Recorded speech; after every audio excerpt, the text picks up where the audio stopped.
Selling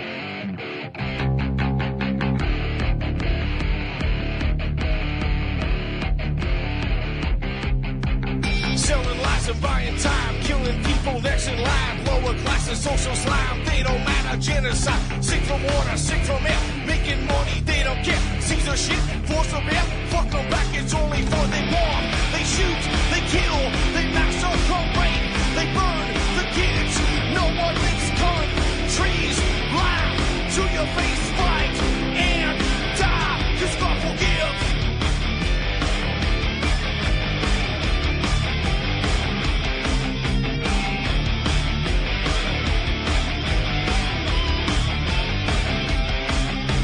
Selling lies and buying time, killing people next in line. Lower class and social side, they don't matter. Genocide, sick from water, sick from air. Making money, they don't care. See their shit, force a bear. Fuck them back, it's only fair. They bomb, they shoot, they kill, they massacre, rape. They burn the kids, no one leaves countries. Lie to your face, fight and die, 'cause God forgives.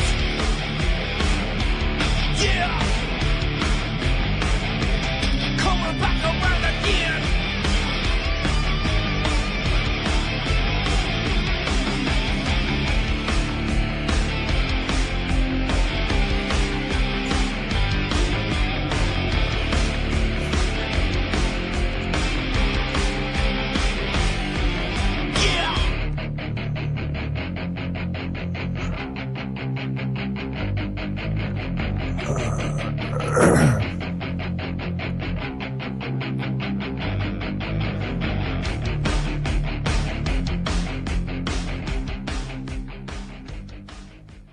Welcome to the show, everybody. It's your host, Ron Stevens, here on Game On and UCY TV. It's 22nd of November, 2015, headed to Paris as fast as we can get there if we don't trip on the refugees on the way out of town. So, Merry freaking Christmas, everybody. And, for our French listeners who like poutine, bonjour, comment ça va? Hope you're having a wonderful day. This used to be a bilingual country for some oddball reason. Now it's a multilingual country. Somewhere between 120 some and 140 different languages spoken in this great land of ours. So we're all messed up, you know. When I called government agencies, I phoned the Lieutenant Governor's office of Ontario, who's the Queen, or in place of, and so our new Lieutenant Governor, Elizabeth Dowdeswell, who is a UN agent. But when I call that office now, I'm talking to a Chinese lady. And I'm finding out more and more all the time when I'm talking to government agencies, I can't understand what these people are saying. So for all you people out there that think you know what Canada is, go phone some government agencies. I mean, it started a long time ago. I remember years and years and years ago, I phoned 411 to get a phone number. And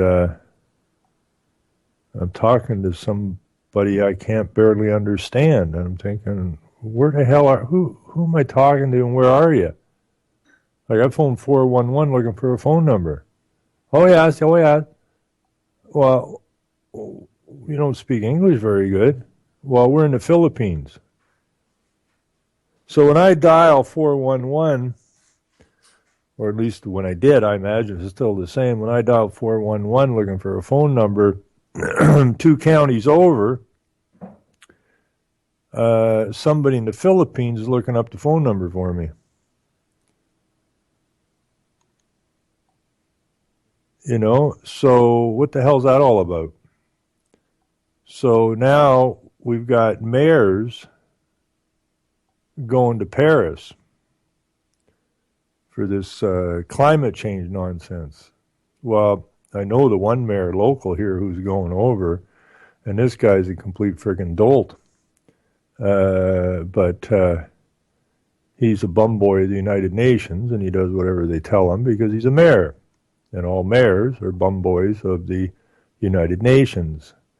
And they do the bidding of. That's why they call them the Global Mayor Compact, and the city mayors, and the international mayors. How does a mayor from a little place of about, I don't know, the whole municipality, I doubt 7,000 people, and this clown ass is going to Paris, even though it says in the county records that in the policies that the mayors can only attend 3 conferences per year that they'll be paid travel for, as long as those conferences are inside of Ontario. The last time, there is a Paris, Ontario, a little wee village, a tiny little town near London, Ontario. But I don't think that's the Paris this dickweed's going to. He's going to Paris, France. Now, what input could this dickweed from this little municipality have on the global stage to do with climate change? None. Okay? None. It's flattery is what they use. They stroke these clowns' egos to make them feel like they're important. And they bring them to these meetings, and then they come home to implement global to local. And they should realistically all be hung from a tree because they are treasonous dogs, every single one of them. But such as it is today, this is the life we live in here today, and they're coming at us hard and heavy. And they are bound and determined that they are going to destroy your futures, and especially the futures of the children and the grandchildren and the yet born, and put them into perpetual poverty, looked after by the corporations, of which your municipal or town council is a corporation. Because if you look up municipal government, you will find that it's actually classed as a business. And they were originally set up way back when in the feudal system, which we still live in, according to the Attorney General's office in Ontario, Canada.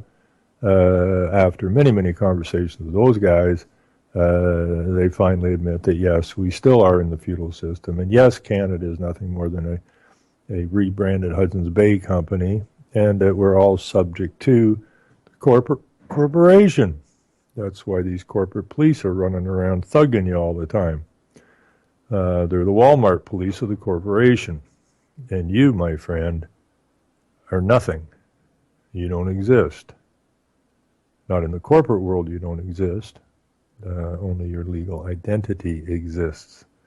Your legal fiction exists. You are attached to it because they can't extract anything from a fiction. So they attach it to you, and you become liable for everything that's attached to that legal fiction. So you work hard, and you act as the agent, and you somehow are beholden to this legal fiction, which they extract your wealth from and give it to themselves. Great business if you can get it. I thought monopolies were illegal.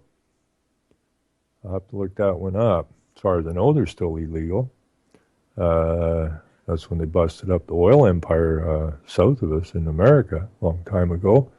They said that they couldn't have monopoly. Yet your government is a business, and it holds a monopoly. It holds a monopoly over all the land. Makes all the people subject to, without consent, no less. You're born into servitude. You're born as an asset of the corporation. And we're running around going, well, we're free here. Good luck. You ain't been a free you were free. I tell you exactly how long you were free. You were free moments after you were born. Then they plagiarized your name, which means they stole the child. It's this theft of a child or a slave. They stole the child and turned the child into a slave, is what they did when they plagiarized the name. And you've been a slave ever since. And a lot of people don't want to hear that. Well, that's crazy talk. That's conspiracy crap. I don't want to hear that. We're free. We're the best country on the planet. Well, not really. You're just a slave. You're an asset of a corporation, which is a fictional situation. So our entire lives are basically wandering around Alice in Wonderland. And even Alice figured it out. I don't know why that sticks in my head, but when they tell her she couldn't testify or couldn't witness or whatever because of her height, she grew too fast, and then they threatened to lop her head off, but she wasn't fearful because she realized it was just a bunch of cards. And that's the important part. That's the most important part of the whole story, in any story, is that, excuse me, once you realize the reality, then you have no need to be fearful.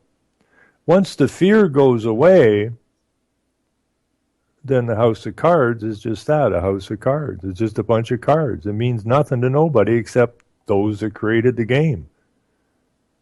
And the only reason we have a police force is to thump you every time you say, I think I get the game.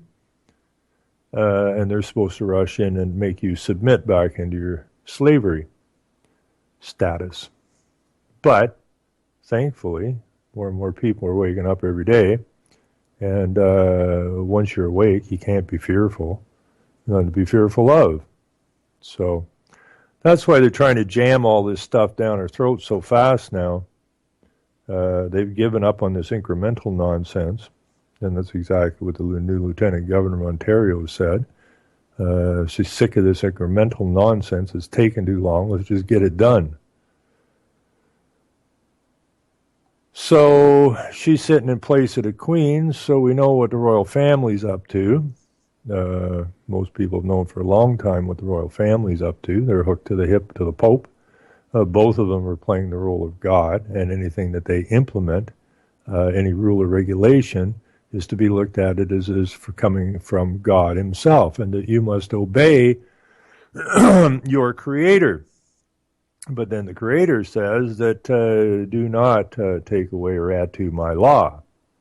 But these people playing God, or these institutions playing God, seem to have negated that particular part of the Creator's word. So they're running around playing God. The Pope is Vicar of Christ. He is the successor of Christ. And I mean, how ludicrous is this? I mean, how absolutely freaking ludicrous is this? So this Jesuit Pope is a Vicar of Christ. He's a proxy. He's God's proxy, God's agent, sitting in place of God, just like the Lieutenant Governor and the Governor General at the federal level are sitting in place of the Queen, who is sitting in place of God.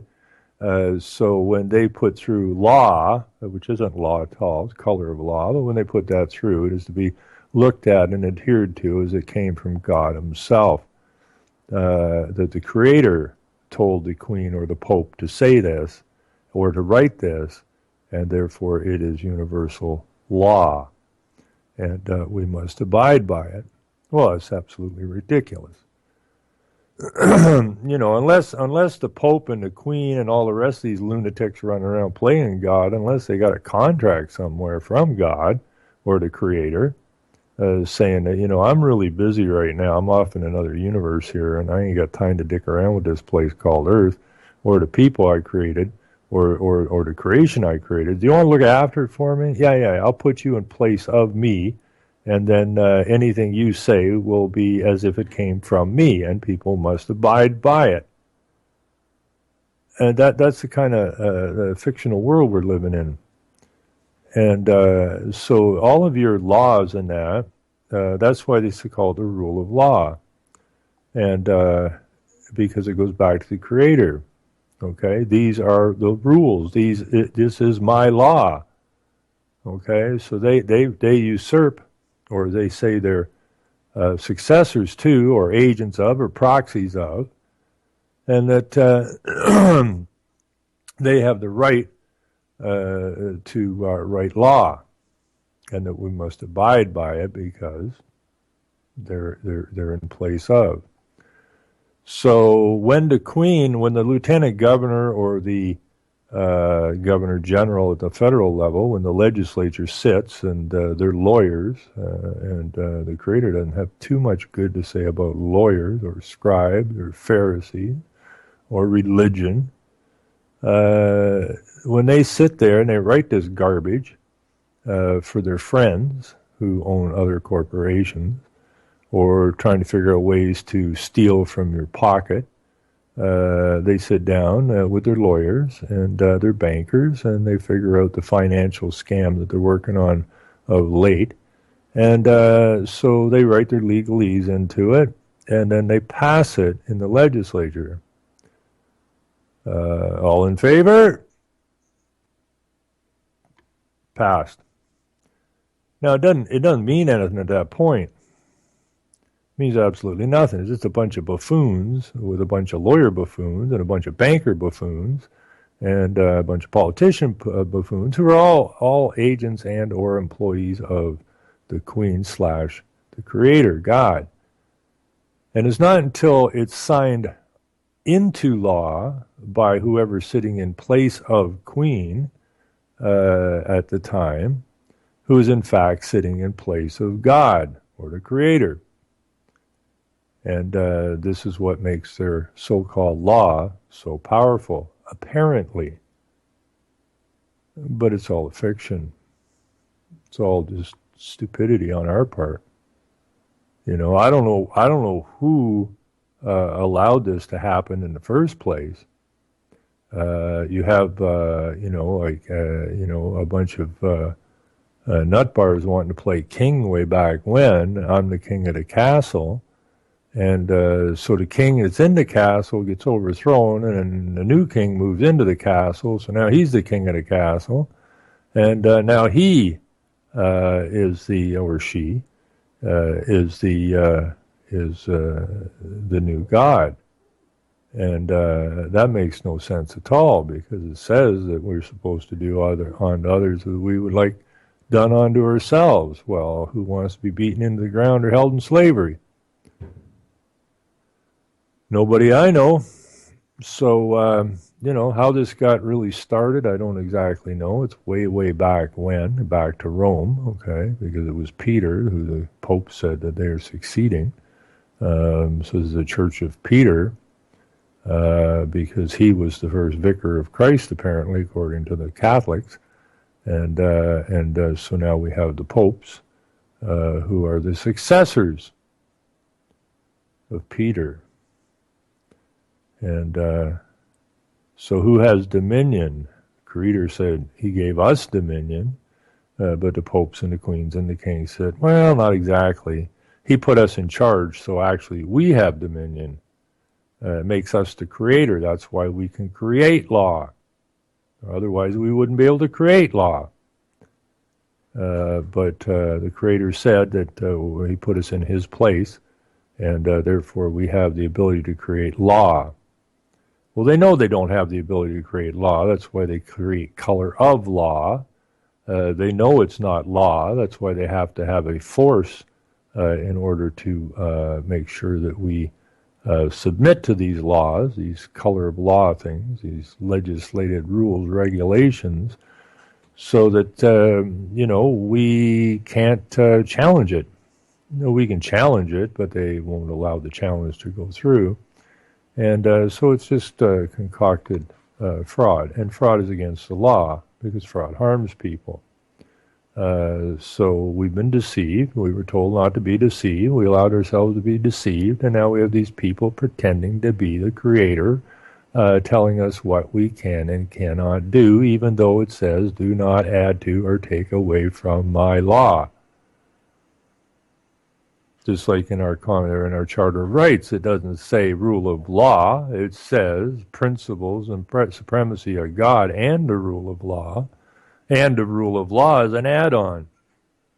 But when you think about it, and I've been thinking about it, excuse me for that, and I've been thinking about it, you see, when I first read that, and it said principles and supremacy of God, which says, do not add to or take away from my law.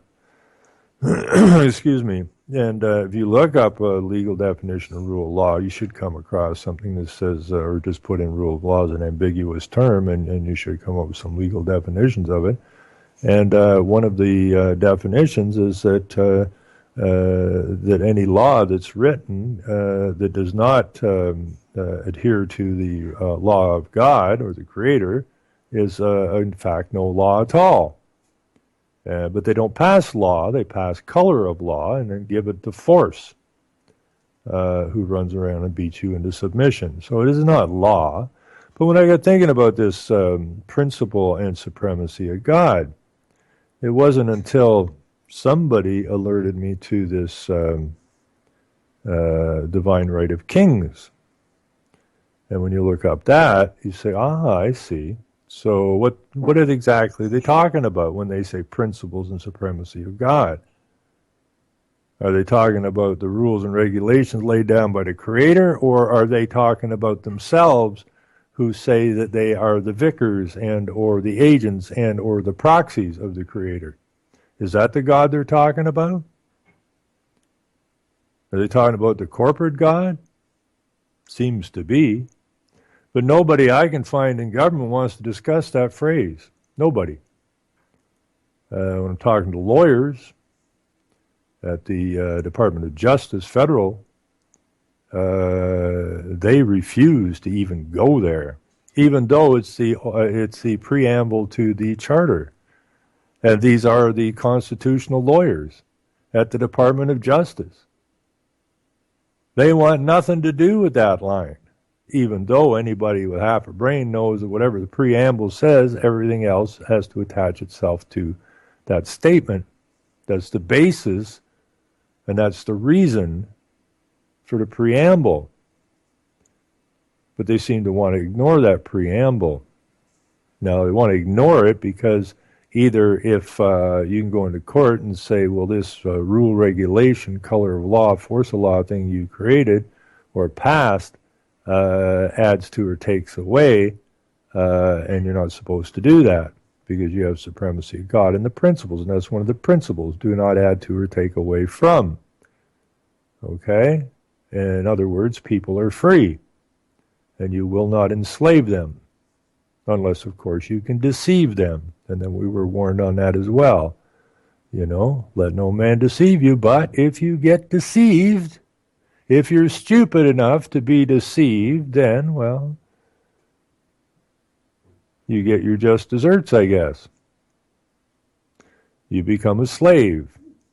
You become chattel, then you will be treated as cattle.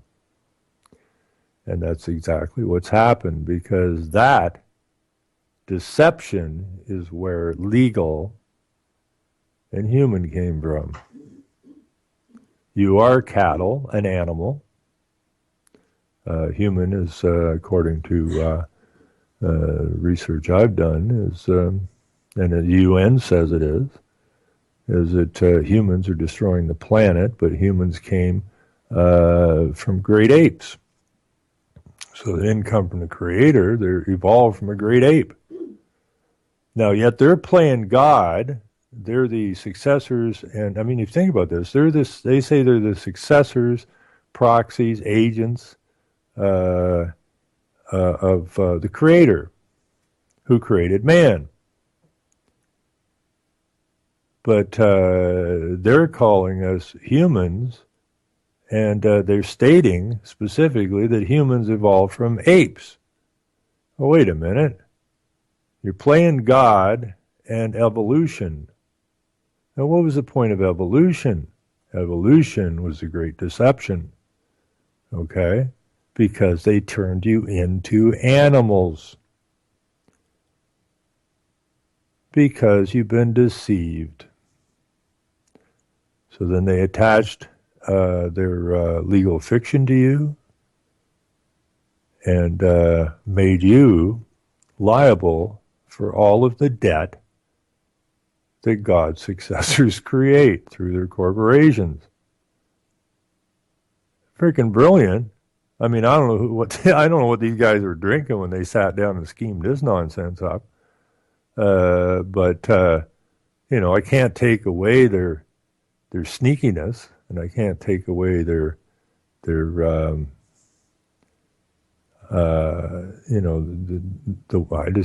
you got to take your hat off to them.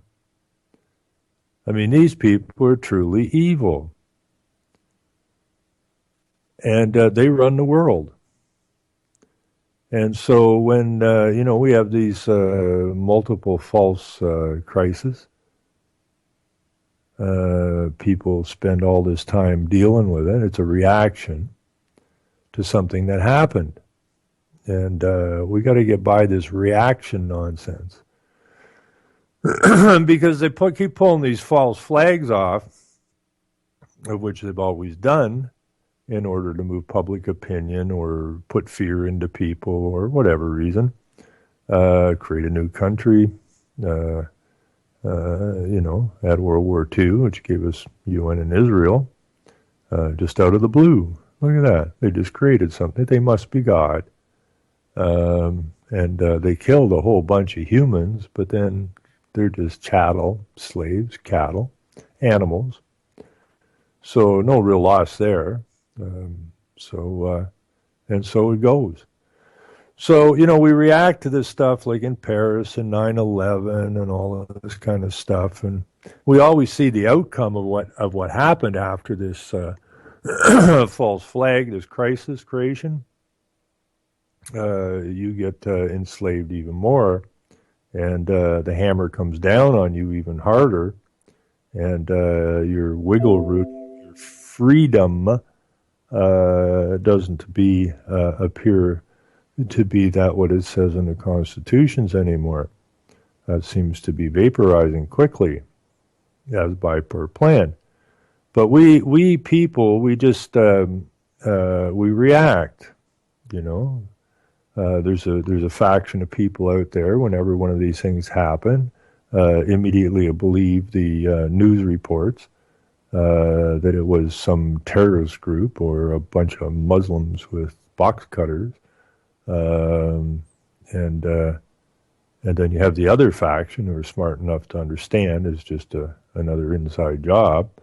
They're all inside jobs. How do you have an outside job?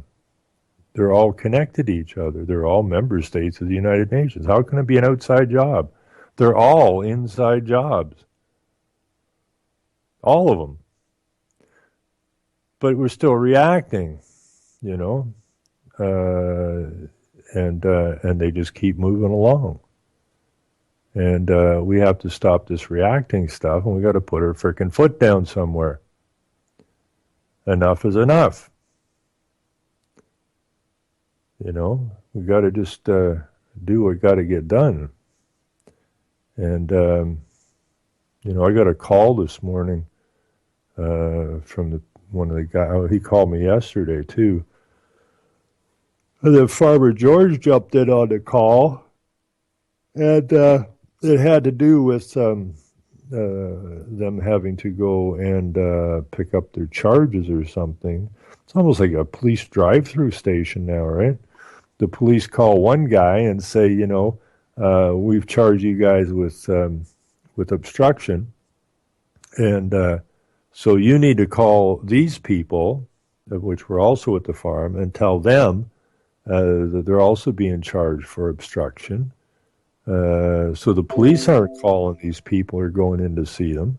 They're calling one of the parties that was at the farm and telling that party to go and tell the other parties that they're being charged with obstruction, and they should come and pick up their tickets.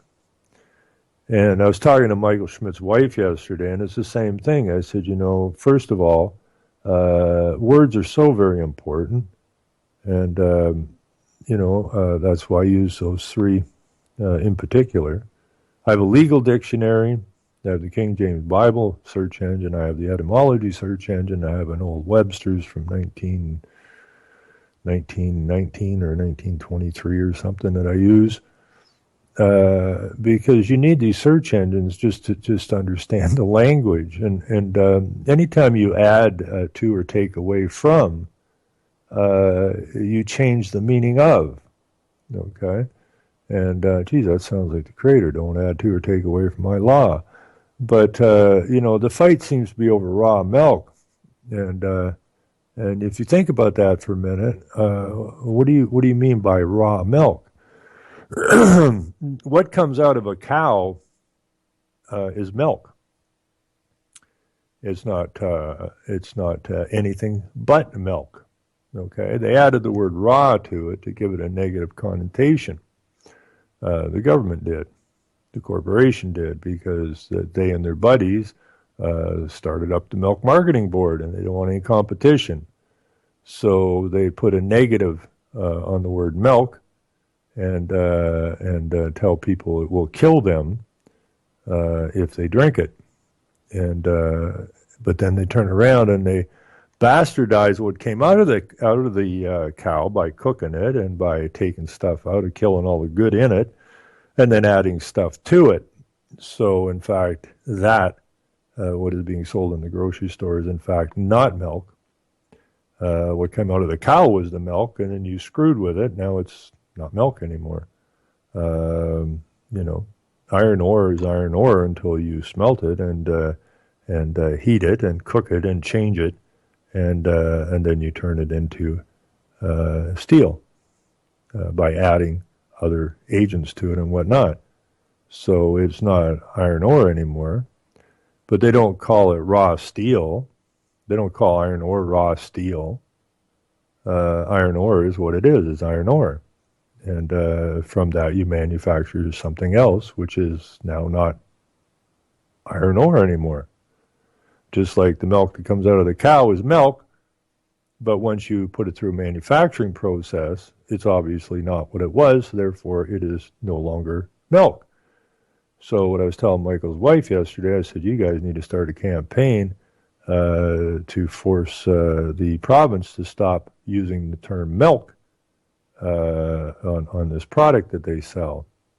It's not the Milk Marketing Board, because the Milk Marketing Board is not marketing milk. That has to be changed as well. So instead of being reactionary, we have to be actionary, I guess is the word we're looking for. We have to step up to the plate and stop reacting to what they're doing to us. That's just what we have to do. So hopefully we're going to have a meeting here in the next while, a whole bunch of us, because although the police have backed right off of me now, and I haven't broken any laws, and nor have these other people that are being bastardized broken any laws. But they're not playing ball. They're the uppity student in the grade school. They're wising up the fellow students, and we can't have that. You're supposed to be just a brick in the wall. Remember that. Stay in your place, or we shall whoop your butt, or make you stand in the corner, or we shall intimidate you, or we shall try to get the classmates to laugh at you until you submit. Well, thankfully, there are still people on this earth that don't submit, and they pay a heavy price for it, but they understand right from wrong, and they're willing to stick their neck out. They're not only just willing to stick their neck out to see, am I going to get clipped or whatever, and then pull their head back. Those are kind of chickens, and maybe that's why a chicken head goes, bobs in and out all the time. Maybe that's why chicken walks like that. I don't know. But no, these are people that are mounted up on their moral high horses, and they ain't coming down. And so we are at war, and hopefully we have a meeting here in the next week or so, and we decide what we're going to do about this. And but it has to be not reactionary. It has to be us putting down the rules and regulations of how things are going to be as far as we're concerned, not vice versa. So I know that when I went to the police board, and I didn't even know that at the time, I didn't realize that it seemed like the police, but I hadn't had any verification of that yet. I have it now.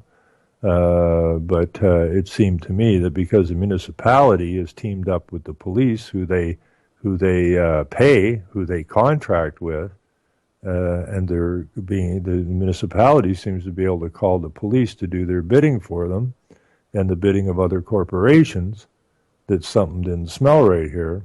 And for the amount of hassle we were getting, I just decided to go to the police board. And once I was there and had the meeting there, which I've said before, the police didn't have the noogies or the cojones to show up and face me. Once that meeting took place, all of a sudden, I haven't been harassed by the municipality. I haven't been harassed by the police. It's got dead quiet, because the idea is always the smoke and mirrors thing, where you think the police are part of the government, and that the government is in charge of these people. They're not in charge of them. They legislated them into being, but they're not in charge of them. They can't tell them what to do. They set up the Police Act. They set up the police, but the police police the police, and the board. Well, it's supposed to be a place that you go to complain about.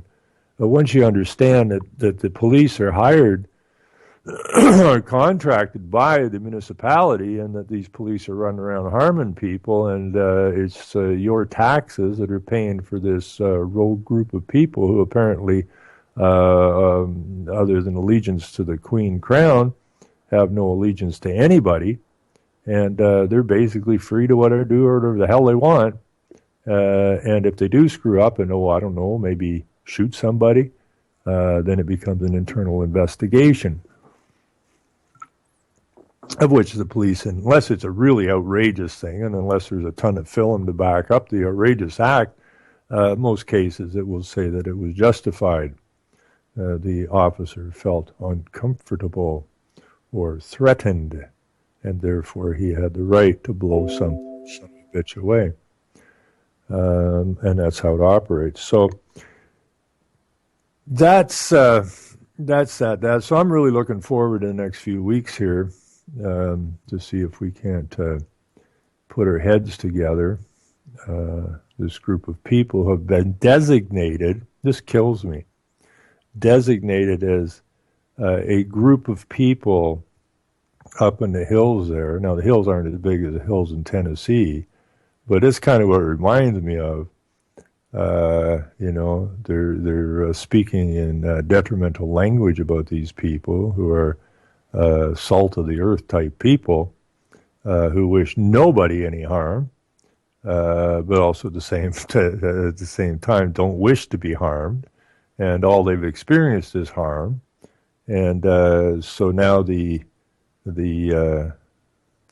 disclosure for that particular raid says that that area up in the hills there is known for its anti-government sentiment, whatever the hell that's supposed to mean, and so it's going to get interesting. Even though all this milk problem that Michael's been having, even though the Crown Attorney told him at one of his hearings that they didn't give a damn about his milk. Okay? They didn't care if he sold his milk.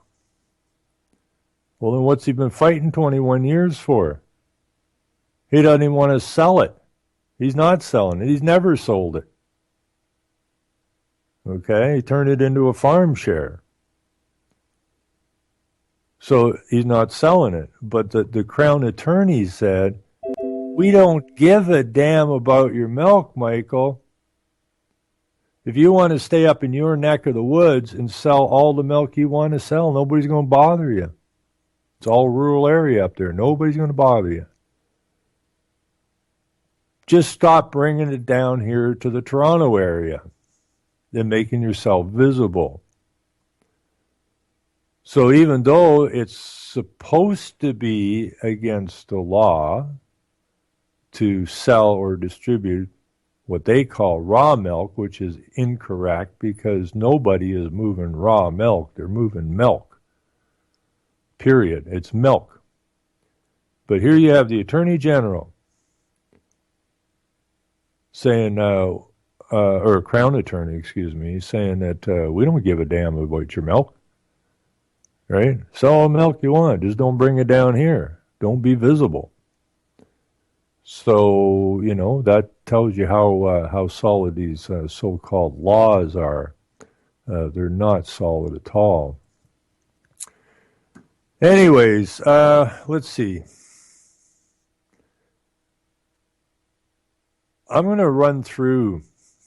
I still haven't had time to dig into this French stuff as much as I wanted to, but I'm just going to buzz through some a little bit of stuff. What was sent to me, and I'll put it in the chat after the top of the hour, and you guys can get researching on it.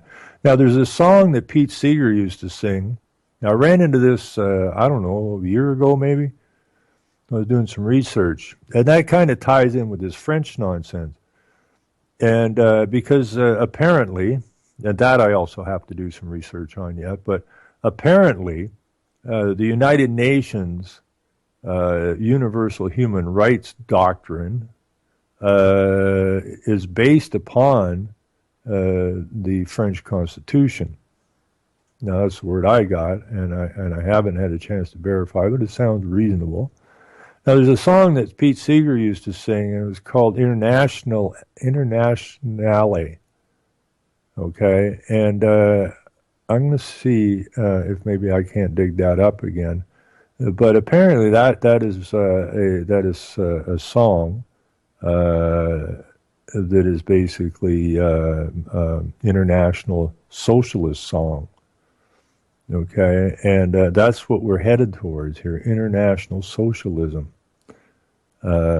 Internationale, I guess what the song's called. Maybe while I'm talking, somebody can take a boo and get that into the chat or whatever, so we can take a look at it. But we have no history, eh? We have no real history. Nothing's really been taught to us, and that means you've been abused. Anyways, I'm going to look real quick here at this story because I find this absolutely asinine. Alberta, which I've lived in, I lived in Calgary. I worked as a reporter there, and I worked in the oil business, the gas business, up north of Edmonton and south of Calgary when I was a young guy. And I liked Alberta because it was basically anti-union, and men were men, and worked hard, played hard, didn't take a lot of flack from anybody. And so now we have this Rachel Notley, who is the premier of the province now, whose father was also in politics. And this is why I keep calling the Global Compact. Most of these people in politics today have family members who were involved in it in the past. So they just, it's basically a family compact. But anyways, Alberta is where the tar sands come from, and Alberta is oil and gas, and ranching basically, and so now we have this NDP premier, who Alberta says Alberta to release climate change policy Sunday, and I love this stuff, right? Alberta to release climate change policy. Well, Alberta again is a corporation. And Alberta really can't release anything. It's a piece of paper.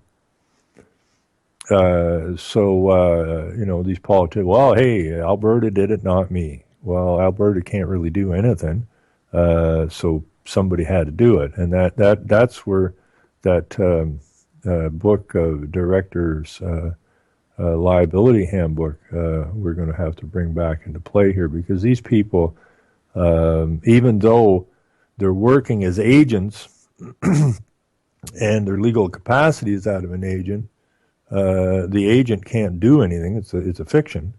So any of this stuff that's done has to be done by a man or a woman. And it's against the law, remember, to cause anybody harm. Whether you knew you were causing harm or not doesn't matter. If you'd set out to do harm, it doesn't matter. You don't have to set out to do harm. Simply, if you've harmed someone, then you're liable. And that's what a lot of these people don't understand yet. They are all liable. The police in their private capacity are liable. The politicians in their private capacity are liable. The judges in their private capacity are liable, and so on and so forth. But they don't seem to get that, or maybe they do get it and hope we never get it, but that part's over as well. Anyways, Alberta is set to unveil its long-awaited climate change policy today. The announcement comes 24 hours before Premier Rachel Notley is scheduled to discuss the plan with the federal government in Ottawa, and days before she heads off to Paris. Everybody's going to Paris for an international meeting on the issue. Notley has signaled some of the broad outlines the plan is expected to include. The policy, dubbed Alberta's Climate Leadership Plan, will likely include a price on carbon. And that is all this has ever been about, people, has been a price on carbon. Okay? It has nothing whatsoever to do with climate, and it never did have anything to do with climate.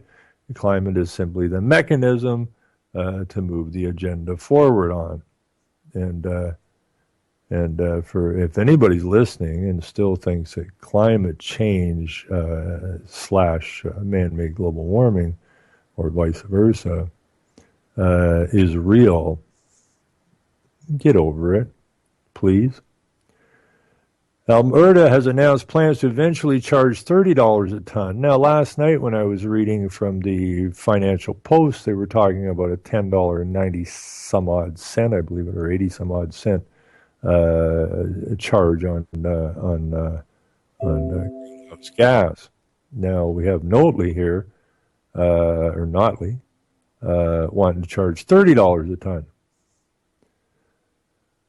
And let's see, the large emitters release in excess of a regulated amount. So again, you will eventually get yourself a card of some sort, or some kind of a internet app that will give you a monthly allowance for carbon emissions for you, because you are an emitter. And if you go over that amount, well, then you will pay mightily for it. Okay, that is how they're going to keep you in poverty. If you use more electricity than they say that you should, then you will pay mightily for the difference. Same as water. Everything will be allotted in certain amounts, because make no mistake, in order to produce water, there's a cost, and there's damage to the environment, and so on and so forth. And so we're going to have to add a cost, and this is where they're going to bring in also your guaranteed income, which will also be digital, and you will be allowed X amount per month, which the UN says should be enough to adequately house you and feed you and clothe you and give you an adequate amount of electricity and water. And so you will be given that, and if you go over that amount, well, you're screwed. And if you didn't use the full amount, well, you might as well, because it doesn't carry over to the next month. Okay, this is allotted monthly. That's not a carryover. And be very careful what you're doing, because once you add the carbon ticket to it, You're going to have to balance your guaranteed monthly income with your monthly carbon output. Because if your carbon output goes over, well, then obviously it's going to eat into your monthly allowance for home or for food, shelter, housing, water, and electricity, and such and such. So, yeah, you're going to be perpetually under the thumb and broke. Wonderful way to live. And these are your premiers, mayors, presidents, prime ministers, all with their heads up the United Nations ass, and the United Nations is just a fictional entity again. So welcome to Alice in Wonderland, or whatever fiction you wish to deal with. Anyways, it goes on here. The toll could well increase, adding another cost for energy companies already suffering from depressed markets. Well, the reason the markets are depressed is they were made to be depressed. Just like they depressed economies in order to bring about wars. And this is a war again. So we have to destroy economies. Or as Morris Strong said, isn't the only hope for the planet that the industrialized nations collapse? Isn't it our duty to help bring that about? The provinces also signaled would seek early closure of some coal-fired power generating plants, a move likely to be controversial. Again, because there's no reason to close a coal plant, because you can put the proper scrubbers on said coal plant and remove the toxins. The only toxin that it doesn't stop is CO2. Okay? And that's why they never put the scrubbers on the plants. They could have easily stopped the emissions from the plants, but they don't contain the CO2, being the life gas, which you exhale, of which they wish to put a tax on. That is why the coal plants were closed down here in Ontario and everywhere else. It has nothing to do with emissions. Okay, the emissions are easily contained now. There is a technology. I'm not talking about sequestration. That's about holding CO2 underground to save it from heating up the planet, which is a load of bunk. So the idea is shut down the coal plants. Not because they're dirty, not because they can't be made safe, not because they're too expensive. I mean, besides, you have hydroelectric, which is water, which is basically, except for the maintenance of the dams and the maintenance of the generators, it's pretty much free electricity, extremely low cost electricity. And then after that, you have coal, because we have no shortage of coal, and it's easy to get at, and now it's easy to stop the emissions. But they don't want you to have cheap electricity. They say so. How are we supposed to stop the industrial nations with cheap energy? Energy is too cheap. That's what they say. It needs to be doubled or tripled in price so that people use less of it. And that's exactly what they've done. And this is all coming from overseas, and it's all cooked up by these psychotic sociopaths on how they, the world we want. That's what they say. We're trying to build the world we want. And they spell it off in the media like it's a world you want. Well, did anybody ask you what kind of world you want? Of course not. When they say it's a world we want, it's what the corporations want. Capitalism for me and my friends, says Mr. Strong, and socialism for everyone else. The world we want, not you want. Do you want to pay a carbon tax? Do you want to live in a 250 square foot box? Do you want to use 75% less water than you are now? Do you want to use so little electricity that you can't keep your lights on in the house? Do you want the prices to be driven so high, and that's why the prices are rising, is to get you to conserve, they call it, by using price points. So it's not that we have a shortage of anything, it's that you have a shortage of funds in order to get the water and the electricity you need. And that's causing harm. They're hurting people, they're hurting everybody. Anyways, the province also signaled, utility companies say they expect to be compensated if they lose profits from plants that would have had years of useful life. Officials from towns that depend on the plants and the mines that supply them have worried aloud about the impact on jobs in communities as well as the possibility of higher power prices. Well, yeah, it's called the destruction of the industrial West. So I don't know why anybody's, the officials from towns that depend on plants and the mines. Well, these are the same officials from the towns that are putting up windmills and that. Are they stupid? No, they're minions of the United Nations, global to local. Anyways, many questions remain. The government has been tight-lipped over whether its carbon levy will apply only to large industry, as it is now the case, or whether it will be widely applied, as in British Columbia. Others wonder if other taxes will be reduced to make up for the higher carbon taxes, keeping the overall impact revenue neutral. Good luck with that one. Today's announcement is a result of months of consultation and study by an expert panel convened to help the government write the policy. Do I smell lawyers and bankers? This expert panel convened, where did I see that? Convened to help the government write the policy. Well, who writes the policy but the lawyers with their legalese?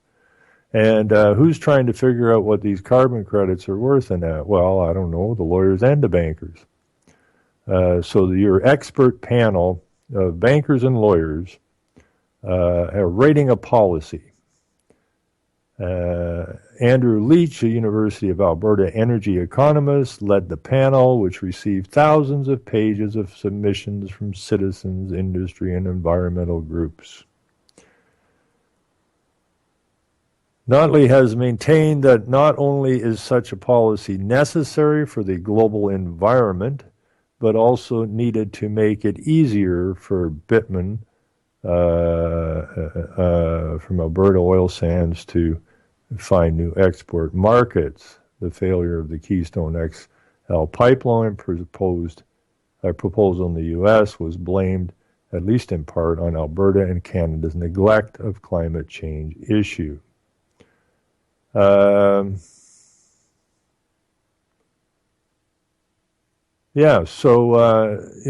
all just everybody jacking up, getting ready to go to Paris. Everybody's going to bring their fictional nonsense to the Paris conference, and then the media is going to play this out again, and we're going to get screwed. These are not your leaders. These are not your premiers. This is not your president or your prime minister. This is not your local mayors. None of these people represent you. None of them. They represent the state. Their oath is to the state. And all of these countries are member states of the United Nations, which means that all of your so-called elected officials are agents, proxies of the United Nations. And they do the bidding of the United Nations, which was created and set up by the most evil sons of bitches on this planet's ever witnessed. Does the media ever tell you that? No. Do your politicians ever tell you that? No. You ever heard of an honest mayor or an honest politician? No. This is treason of the highest order. It is treason against the people of the planet.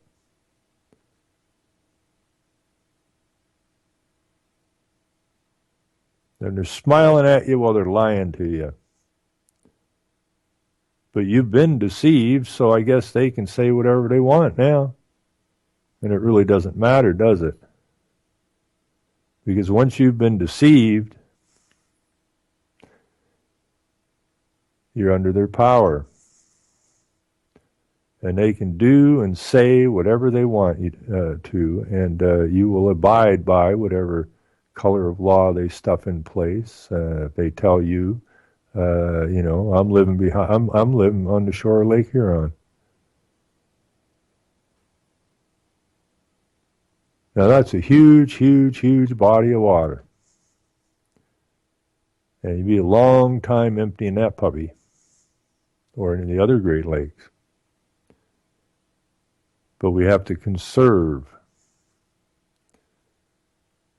Now, at the same time they're telling us that, they want to bury nuclear waste right on the edge of Lake Huron. Are these people psychopaths? Well, you better believe it. Are they sociopaths? Well, sure. Only a sociopath can smile at you while they're lying to you. I mean, that's what a sociopath is. And they run our lives. That's really sad. But see, we react, We react.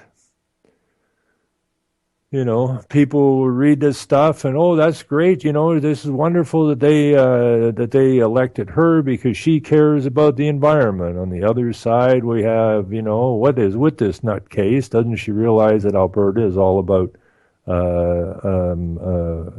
energy? I don't think any of them realize that this is all set up because all of the stuff you're not going to be allowed to use is going to get shipped east, where all your manufacturing jobs went. They need the energy to run the factories that you used to run with your energy sources in your lands. Now they've been removed, therefore you don't need the energy anymore, and we're going to ship it off at extremely low cost to our friends in the East, who we set up in business with your businesses. And we polluting the snot out of the East because we don't care. We're corporations. And, as Morris Strong said, nobody can compete with us. We have the cheapest labor on the planet. And everybody's invested over there. I mean, half of our politicians are invested over there, especially our ex-prime ministers and that, presidents and whatnot, Rockefellers and that type of people, Buffett, all invested up their eyeballs in China. And these are the same guys that were supposed to be proud Canadians and Americans as they sucked you dry and pulled out all your manufacturing and that and took it to the East, where they knew they had the type of regime in place that they could abuse the people and turn them into corporate slaves and use them for what they created, and that was human assets for the corporations. And now they're going to pull your energy out to feed those factories, but they don't care about the environment. China purportedly built 500 coal plants as all these factories were moving over, and they didn't put the scrubbers on them or anything. So, we're over here going, oh, we've got to be green, we got to be green. Talk about a lack of knowledge. Holy crap. So anyways, that's word out of Alberta. And, I'm thinking what they should have done years ago was, they should have really contained two places they should have put containment zones around. I think was New York and California. We got the United Nations in New York, and we've got Communist Central in California.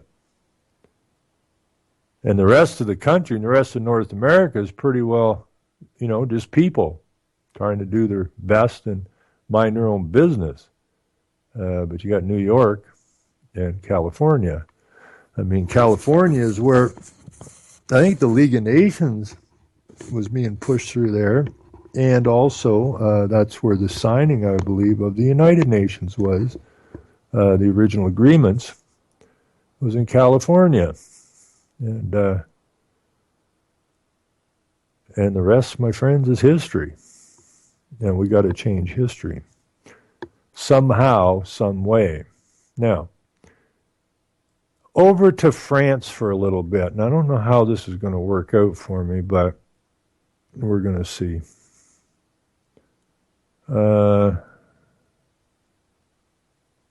Okay.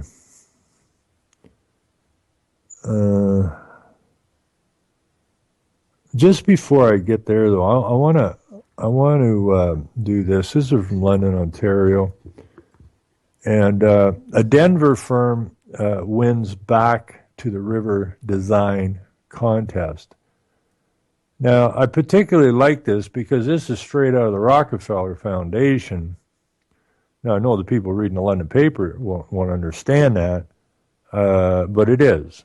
And it's the idea that you can go to and look at the river. These are these scenarios that they build because, remember, humans destroy environment.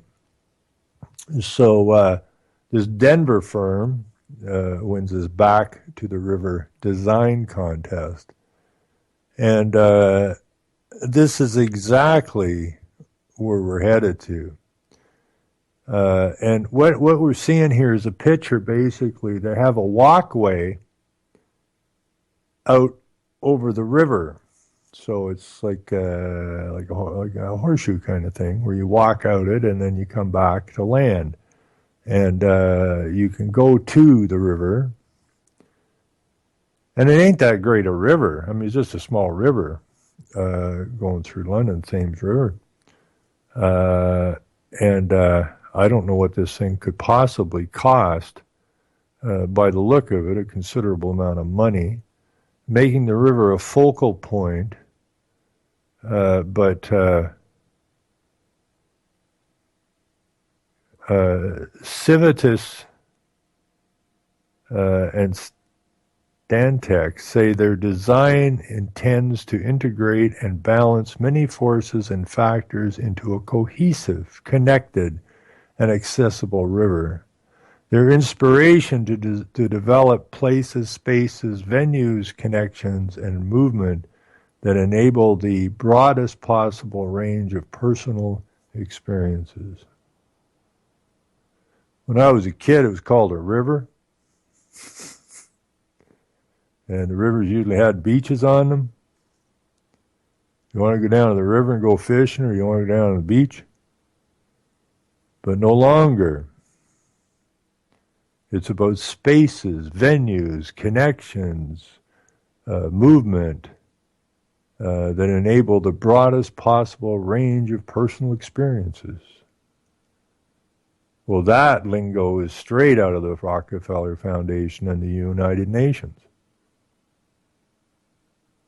It was a river before, now it's all these other things, It's almost like Jacques Fresco. It looks like almost one of his designs here.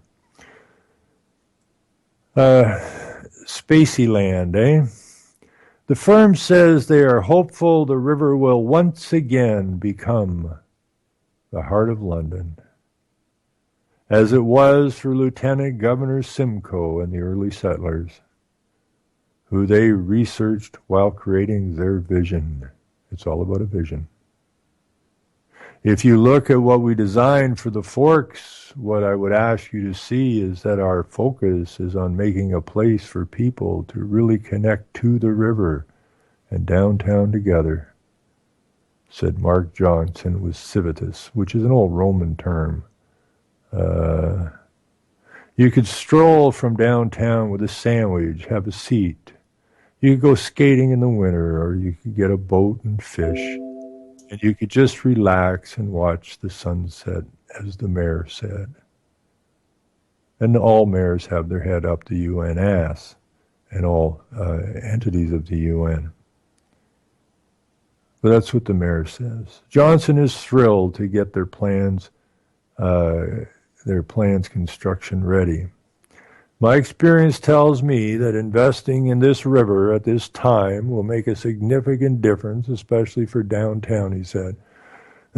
Downtown could use a little bit of help. I mean, it's a nice downtown, with beautiful buildings, but it could have more life. He expects to have the pitch construction ready within the next 15 to 18 months, and that time Johnson hopes to win over skeptics who are concerned about the estimated $5 to $8 million cost of making the proposal reality. It's a river. It's just a river, folks. In terms of people who had questioned the viability or the reasoning build project, this is really written badly. It's very important to us that we continue to work with the community going forward. They might not caught on to these terms yet. Is somebody still out there that doesn't get these terms?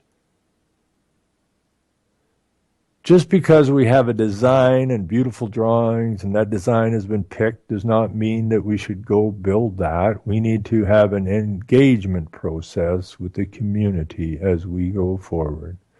This is great news for our downtown and our river, says Councillor Tanya Park.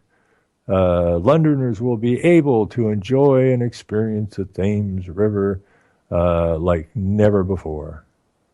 Civitas and Stantec will be awarded a design contract with the City of London for at least $200,000 for an inaugural project at the Forks of the Thames. Estimates put the cost of the Thames River revamp at between $5 and $8 million. However, the actual cost could be substantially more. These are 20-year plans, says Deputy Mayor Maureen Cassidy. They all had an inaugural project, which they said if we could start one thing, this would be what we would start today. It was really well done by the London Community Foundation. By the people designed the design competition, that there should be a component that's achievable today, and then a grand plan that over the years we could hope to achieve at least bits and pieces along the way. The inaugural project for the Soho neighborhood, it may be the subject of a future competitive contract once capital funding has been secured. It's just a river. Now, I don't know if you've ever been to London, Ontario. Downtown in the 70s, when I was a young guy, was extraordinarily vibrant. That was kind of before the big malls and box stores started to appear and basically gutted out what was there. London downtown is nothing like London downtown used to be. But then somebody apparently had a vision back some time ago, and they're always having these damn visions, eh? And it doesn't normally work out all that good. But London, Ontario is a, average middle-sized city. It's about, I think, 300,000 or so. And so this is their vision for the river. So I'm going to put that in there because you never know. Maybe where you live, you could take this vision and take it down to your local council, and it might just inspire them going forward for the community. I am so sick of this crap that goes on at the local level. It's really getting irritating because these people truly are criminals. Oh, you can't even say they're just extremely stupid. I mean, some of these counselors have got to get what they're up to. I mean, do these counselors never go, well, wait a minute here, we're the Global Mayor Compact? What the hell is that supposed to mean? Why are we doing the bidding of the United Nations? What's that got to do with anything? Why are we implementing everything that they tell us to do?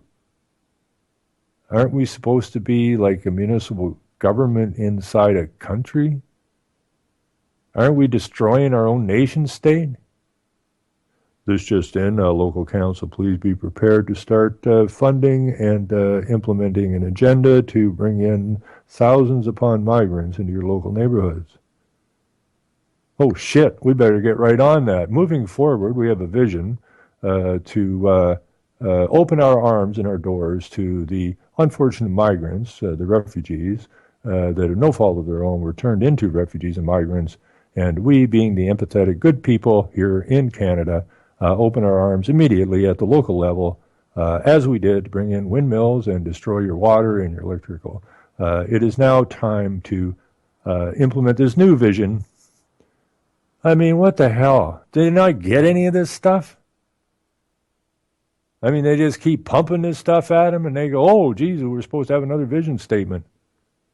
Somebody, whip up a vision statement. Don't have to. The UN sent us one. Oh, did they send us another one for the migrants too? Damn straight. Oh, this saves us a lot of trouble. Let's see. Vision statement for migration. Oh, here it is. Fill in the blanks. Oh, this is wonderful. Wonderful. And they even give us, they always give us examples of where it works so well in other places. Look at Denmark with wind. It's an amazing thing. Well, if it's good for Denmark, it must be good for us. Well, we'll just fill out our little vision statement here. Thanks, UN, and all your affiliate organizations. That just makes our job simple because we're not really bright people. That's your local council. That's who they are.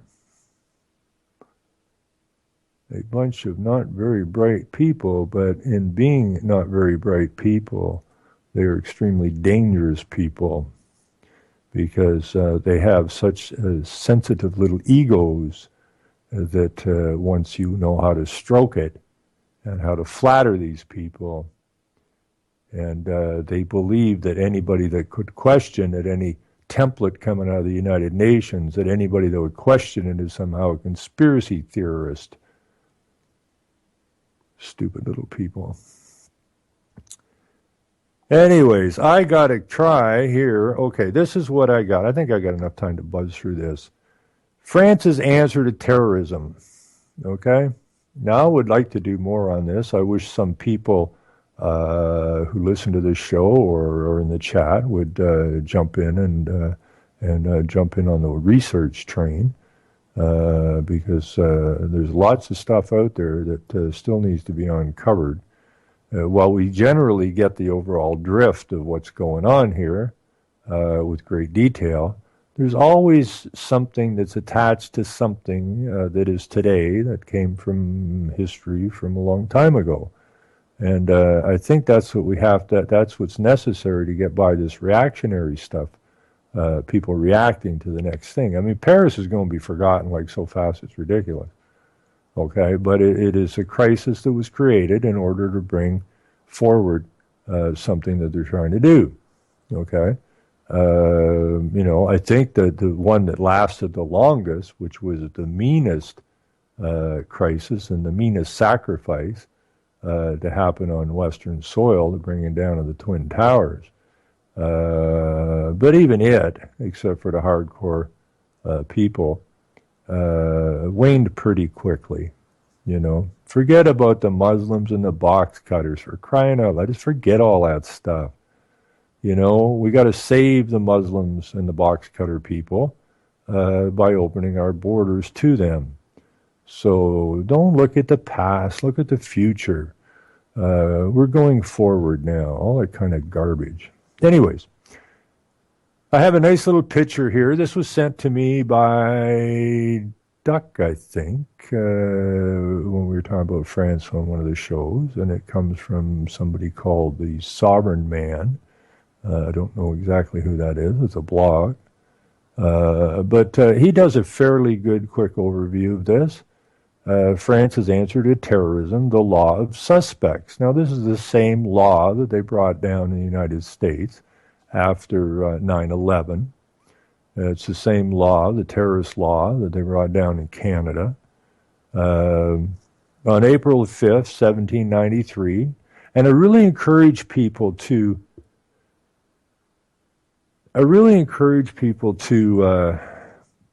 look in the 1790s, 1789, somewhere in there, 86, in through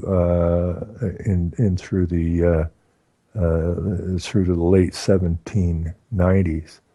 A lot of very interesting history, books, dictionaries, all came out in that time frame, and that was setting us up for basically the new time frame.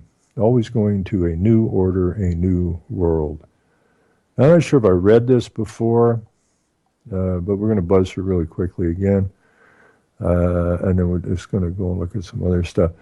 Anyways, on April 5th, 1793, decorated French military commander Charles Dumouriez caused a sensational panic when he fled the country and defected to Austria. Big panic in Paris. It had been nearly 4 years since French peasants stormed the Bastille, and I would say it's within 4 years of the people storming their legislative assemblies in the West. I doubt it's going to take another 4 years before those Bastilles are stormed by the peasants. That would be you and I are the peasants. We are subject to. We are the slaves, and they've just about had enough of this crap. So if they don't back off, I would suspect that within 4 years, that our houses, our legislatures, will be stormed. I'm not advocating it. It just seems like a reasonable conclusion to what's going on. You can only cook the frog so long, and the problem now is that they've turned the heat up too high, so the frog actually realizes for the first time that he's being cooked. The idea of going incrementally is that the frog never realizes he's in the pot being cooked. But they've cranked up the heat now to the point where even the dumbest frog is going, something ain't right here. Time to get out of the pot. So that's coming. There's no ifs, ands, or buts about it. And I do still believe that we can do this without a lot of violence, because they want violence, because that's the only thing they understand. If they can make us violent, then they have the media behind them to justify the killings of which they intend to do. So just keep your heads on your shoulders and don't get too excited about shooting at anybody. But don't give up your armaments. That's for damn sure. Anyways, where are we here? And hardly a week had gone by since without some major crisis, emergency, or tragedy in France. There were regular violent riots across the country, in Paris, other major cities, and even the rural countryside. Widespread massacres were commonplace. And given that one of the key goals of France's new revolutionary government was to eliminate Christianity from the nation, civil war between religious factions broke out as well. And that is exactly what I've been talking about for so long, is the two things have to die, disappear, be removed, be obliterated, in order for them to get what they want. And one of them is the American Constitution, which is already shredded and has no real authority whatsoever. If it ever did have any authority in the first place, it could have been a hoodwink from the get-go. There's many papers on that. Another deception of the people, and Christianity. Okay, those things have to go, and it's the same game today, same damn template. Anyways, to cap things off, France was under constant threat of foreign invasion. Well, we are experiencing a foreign invasion now, are we not?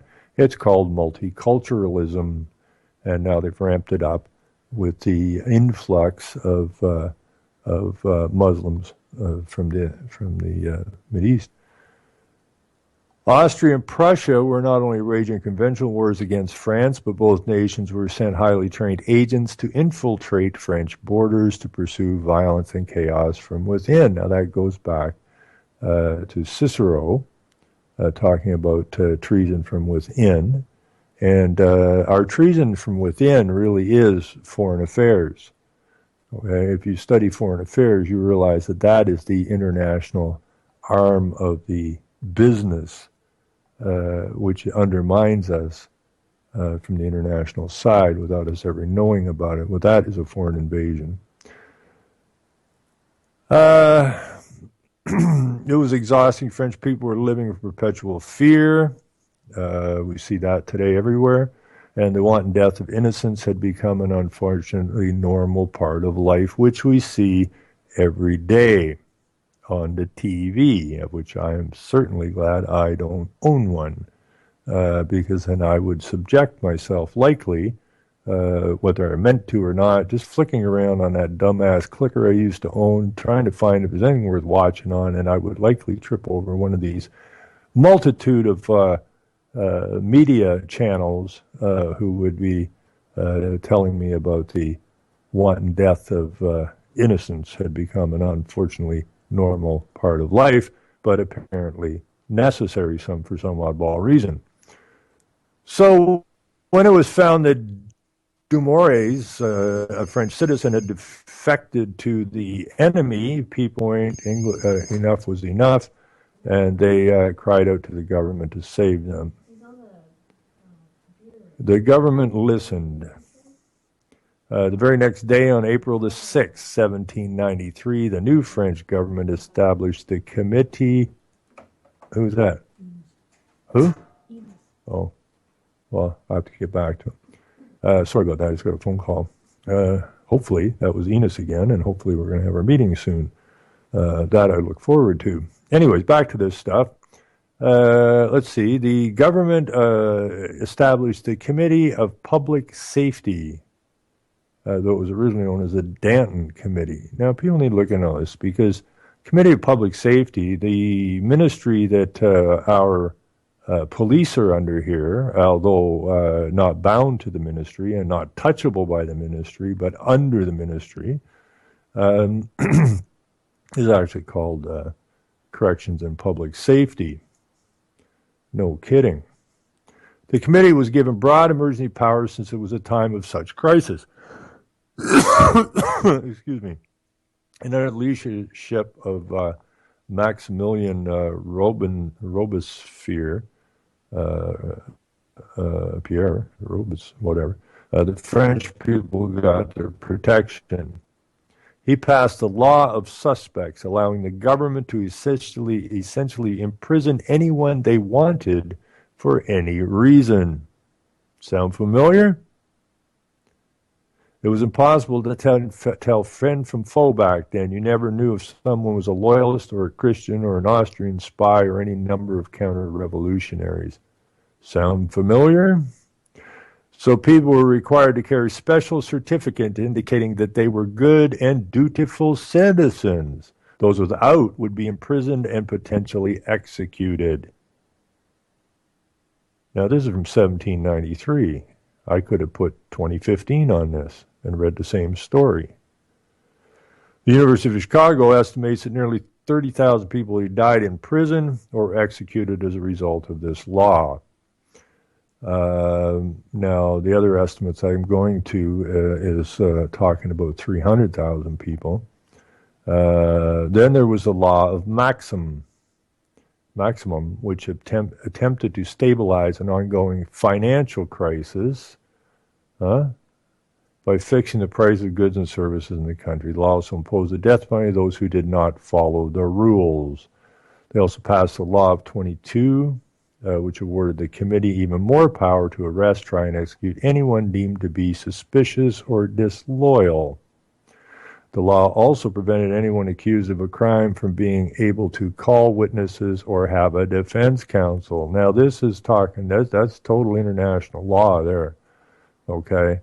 These international tribunals, basically, 1984 as well, you don't get a counsel, you don't get witnesses.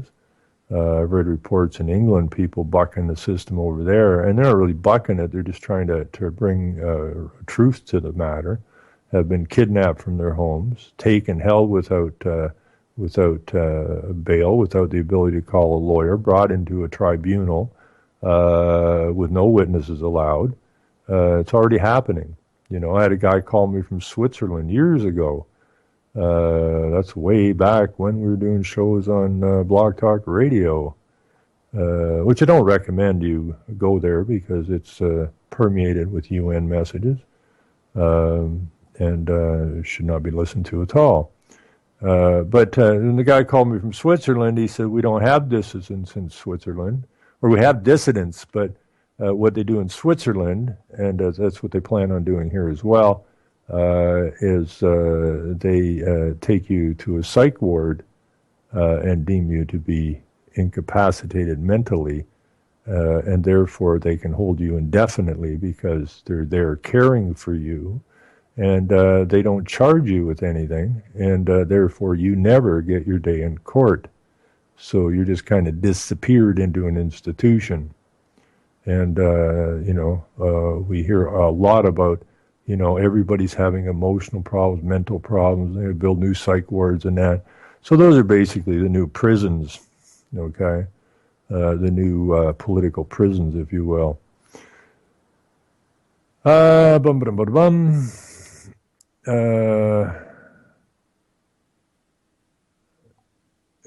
Okay, as you are likely well aware, this period in French history became known as the Reign of Terror, or often simply the Terror. Coincidentally, this is where the first modern use of the word terrorist is found, except that it wasn't used to describe the counter-revolutionaries or the rebels or the foreign agents. It turned out that the terrorist was originally, it turns out that terrorist was originally a term used to describe government officials who created and executed these oppressive tactics under the guise of keeping people safe from their enemies. Now, if that don't hit you in the head, I don't know what will. Okay? The government, or the corporation posing as the government, is the terrorist. But anybody who's done any research, or who's even sat back and thought about these things for a few minutes, gets that part of it, okay? And they take your money. You fund their terrorism against you. That's the really sick part, okay? We're funding the terrorist organization that is destroying these nations. Governments have a dangerous tendency to never let a serious crisis go to waste. And there's also the other story they had here in Ontario, as I already mentioned before, that if we don't have a crisis, then, well, shit, we'll just create one, says our so-called elected official. So we need a crisis in Paris? Well, is there one going on right now? Well, we've been trying. Well, we ain't got time. Just ramp it up. Let's go. Create a crisis. So, yeah, absolutely. We know all the false flags, where they come from, and your government, your so-called government, is in fact a terrorist organization, and that especially is true at the local level. Okay, these people lie and they cheat, and they are doing the UN agenda, implementing every agenda coming out of the United Nations, designed specifically to hurt the people. And whether the councils are doing this knowingly or unknowingly, they have all the paperwork. They're schooled in how to do this, and they're also schooled in how not to tell the public they're doing it. So obviously they must know what they're up to. but this is terrorism, absolute terrorism. When you're driving up the price of hydro so high people can't keep heat in their houses in the winter because it's a directive from somewhere else, which has nothing to do with the people here, that's terrorism. That's an agent. Anyways, the U.S. government spent trillions of taxpayer dollars to fight a war on terror that made the world less safe and Americans less free, all to protect them from a threat that has a statistical likelihood of 0.0%. You're far more likely to be shot by a police officer than to ever see a terrorist. So this last couple of paragraphs are just from the blog writer. Yes, the desire for revenge runs deep, and that's understandable. But the greatest thing to fear is not men in caves. It is the consequent loss of freedom and the ever-ending cycle of costly, destructive war. And absolutely correct. And again, we don't need violence to solve this. Violence begets violence, and we are above that. We are better than those who are terrorizing us. Because if we're no better than those that are terrorizing us, then we ain't got much to complain about. Okay, so we have to bring ourselves above that, way above that. And that's how we win this game. And we must win it. There's no ifs, ands, or buts about it. Okay, so if I can get back, okay, so this is this stuff I just looked at closely. A lot of it is the same as what was in that little blog post from Sovereign Man, and this is the law of suspects, and it gives a really good. What I like, there's things I like about Wikipedia, and there's things I don't like about Wikipedia. What I do like about Wikipedia is the links that are installed in it. I find that an extremely good research tool, because in the story that Sovereign Man put up there, which is just an overview of what's basically in Wikipedia. Is that they put the links in, okay? So when he mentions the Committee of Public Safety, it just says the Committee of Public Safety. But when you go to Wikipedia, you got a link to the Committee of Public Safety, so that you can go look that up.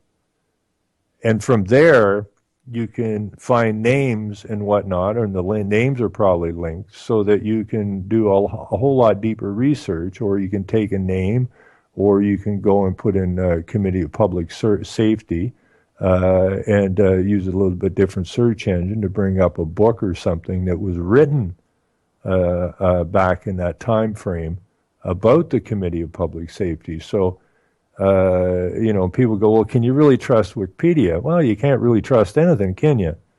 But as a quick research tool, and I don't use it so much as a this is verbatim kind of thing, although they read from it from time to time, is that it can lead you or basically shine some sort of light so that you can look deeper into a particular subject. So for that reason, I do like Wikipedia. So I'm just going to drop this in here. And I'm going to drop this into the chat here. And if you're listening to this and you're not quite sure what the hell I'm even yammering about today, I invite you to jump into the chat, because why is that not pasting in here? There we go. Because there's some really good people in the chat here, and they dropping links in here all the time to stuff.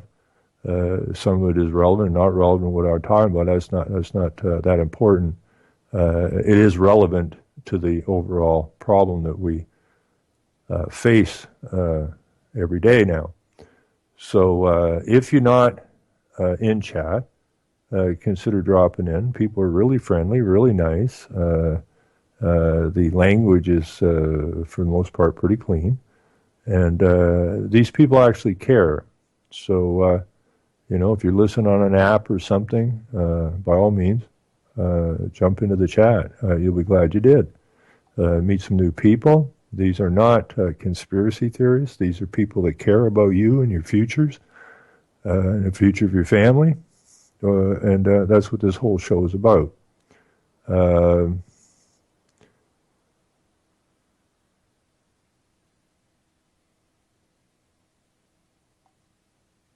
Okay, I just saw a thing from Dr. Carly. You got to excuse me. Sometimes I'm in the chat right now. I try not to go to the chat because it's hard for me to keep talking when I'm looking at the chat all the time. Yeah, I love the chat. I usually go back and look through it after I do the show. Because it just gets me. I see stuff in there, and I end up over there instead of where I'm supposed to be at. Yeah. Anyways, I'm just going to go back here to where I was, and this law of suspects. Okay, everything is templated. This is what I keep telling people. Everything is templated from the earliest days. They picked out what worked, what tools of deception worked best. Okay, so it's never a one-off. If they do something and that worked to deceive people or contain people or lead people astray, and it worked for them, then they put it on the shelf. Okay, for future reference or future use. And that's why history repeats itself. It's not by accident, It's almost like climate change. I mean, climate is cyclical, and apparently what these guys do is also cyclical.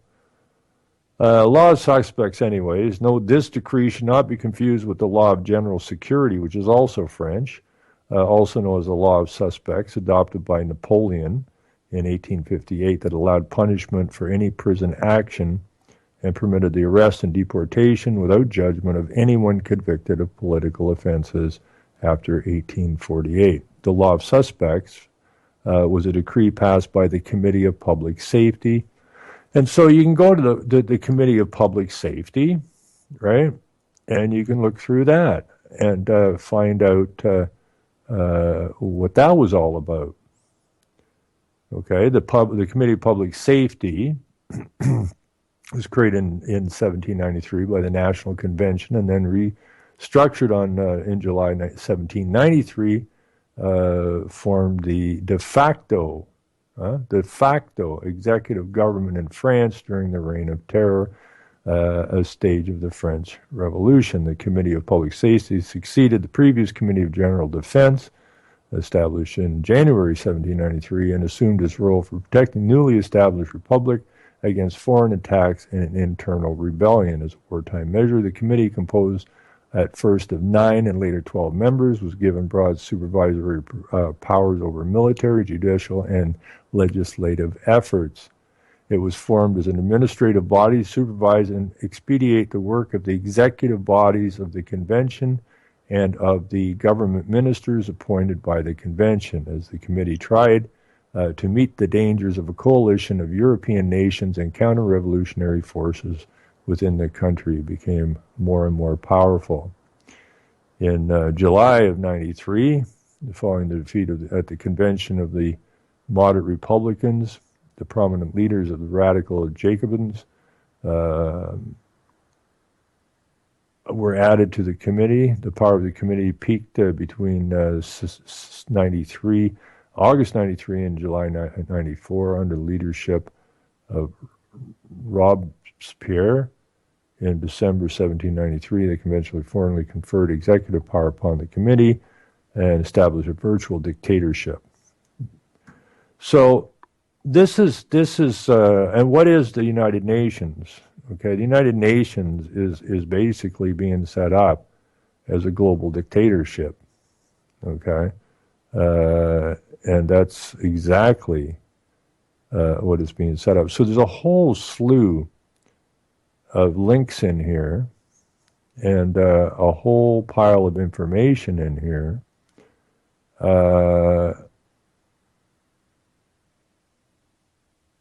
And it's pretty interesting stuff because it plays generally to what's going on today. Now, I don't know if anybody in the chat looked up that song by Pete. It wasn't Pete Seeger, but it was. He didn't write it, but he sing it. It was Internationale. I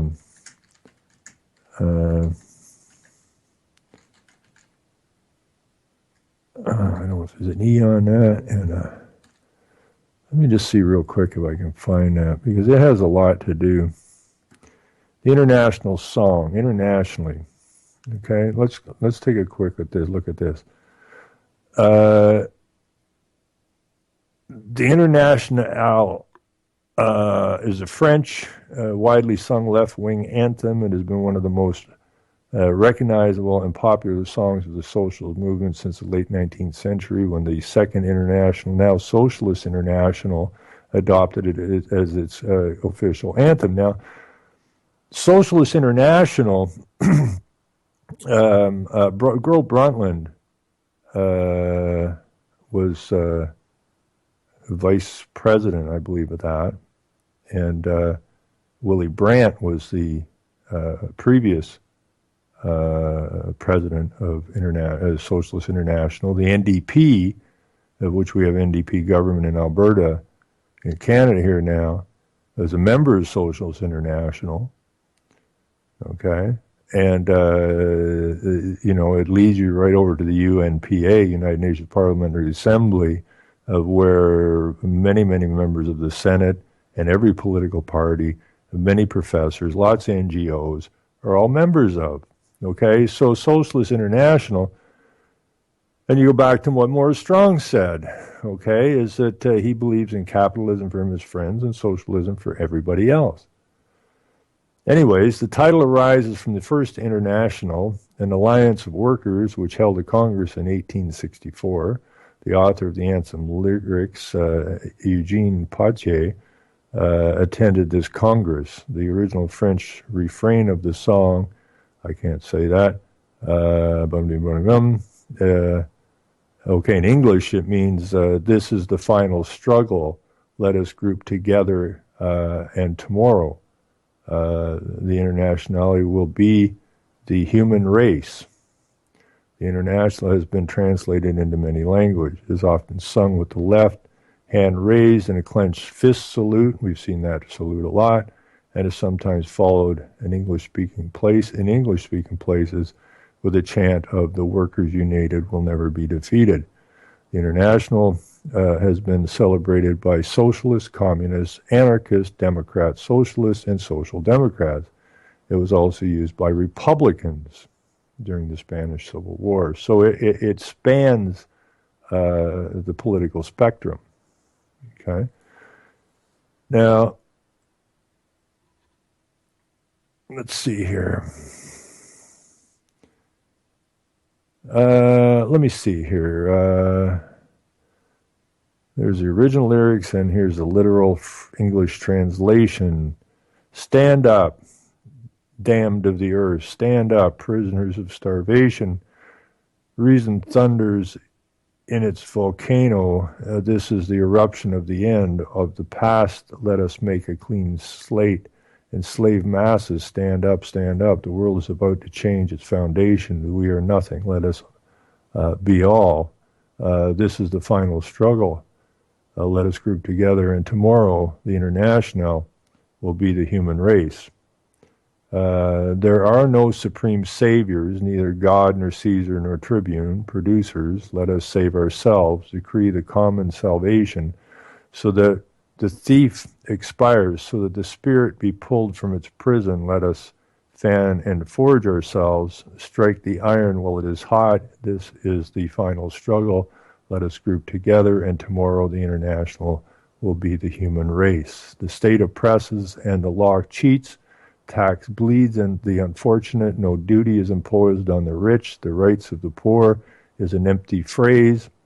Enough languishing in custody. Equality wants other laws. No rights without duties, she says.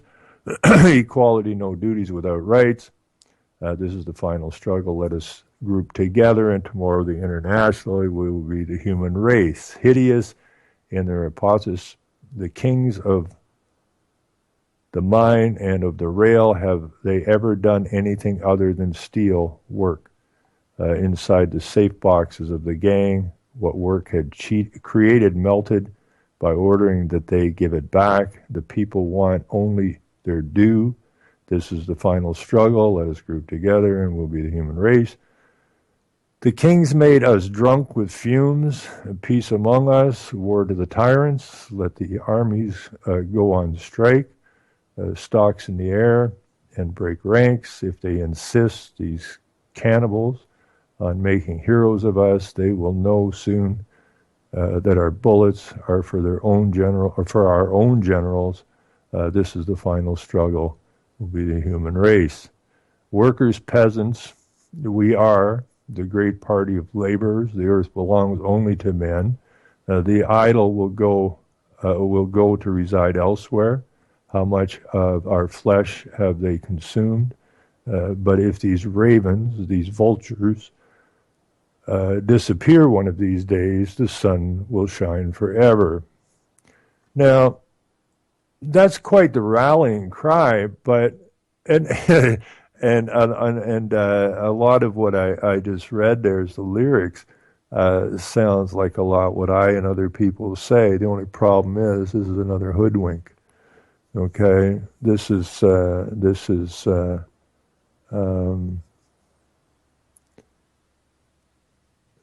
this plays right into the game of what the United Nations is up to. Okay, you know that people have been beaten down and struggled so hard, and this is where they now are playing the B Corporation card, the benefit corporations. This is where they're playing the card of global guaranteed income. Okay, but all of this coming out of the left and the right, apparently, same thing. Now, while it's true, an awful lot of stuff what's in here. Is that it doesn't, there are no supreme saviors, neither God nor Caesar nor tribune. Producers, let us save ourselves. Okay, that's Marxism. Okay, that's straight out Marxism. So, and that's what they're trying to implement here on the planet. You know, even you know, some of these so-called great men have said in the past, even if there was no God, we'd need to create one. Something has to be higher than man, or basically man will end up destroying himself because somebody's always going to try and play God, and that's what we've seen all these years. Now, if so, the whole French thing's pretty interesting. Now, let me see if I can dig this out. Let me see here.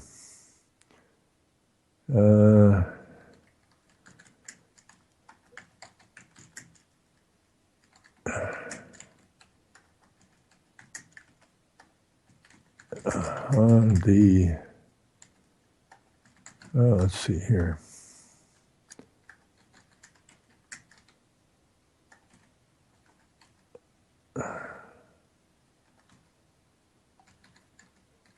All that dead air I got going, eh?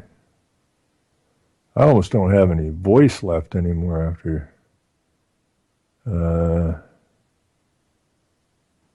I'm kind of looking up. I've read this before,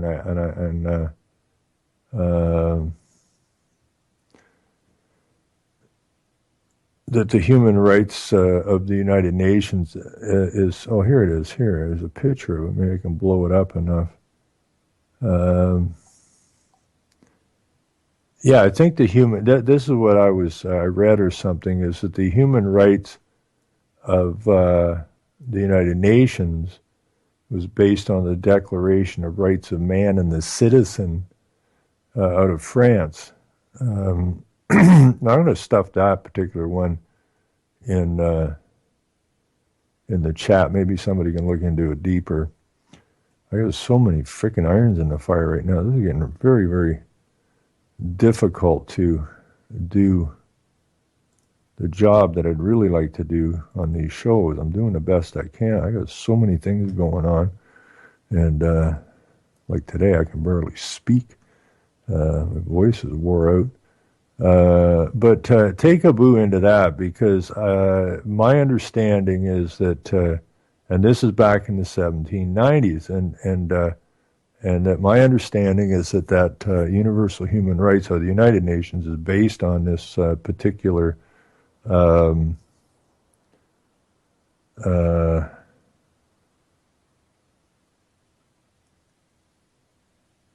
I lost where I had the link.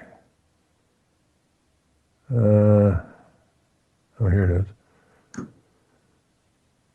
So let's see. But this is recalls the 1789 Declaration of the Rights of Man and the Citizen. So many. I wish I had more time.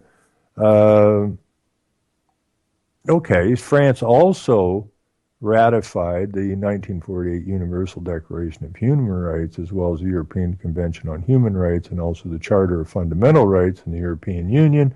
All these international law instruments take precedence on national legislation. However, human rights abuses take place nevertheless. So that's where something looking into, okay, is that all of these things take precedent. All these international law instruments take precedent over national legislation, and that's something that people really got to understand. Okay, it's the same as the UNPA that so many of our so-called government officials are attached to, which is the United Nations Parliamentary Assembly, trying to build the United Nations into a global parliament system, which basically supersedes everybody else's parliament system or government system, okay, because it takes precedent over national legislation. Okay, so it's like they're allowing people to hang on to the ghost of their nation states, supposedly.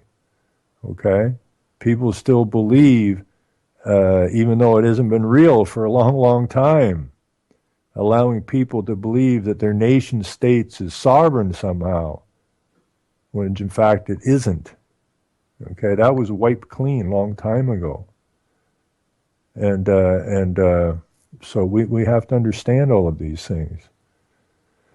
But take a look at the 1789 Declaration of Rights of the Man and the Citizen and see how close it turns out to the United Nations Universal Declaration on Human Rights. And I'll leave you with this one quick thought. We have the international human rights from the UN. We also have the international indigenous rights from the United Nations, and which poses the questions: are the indigenous people not humans, or are humans not indigenous people? And how can there be two rights declarations, one for indigenous people, one for humans? People got to get on to that basis. It's just a massive deception. You ever knew. Anyways, that's the end of the show.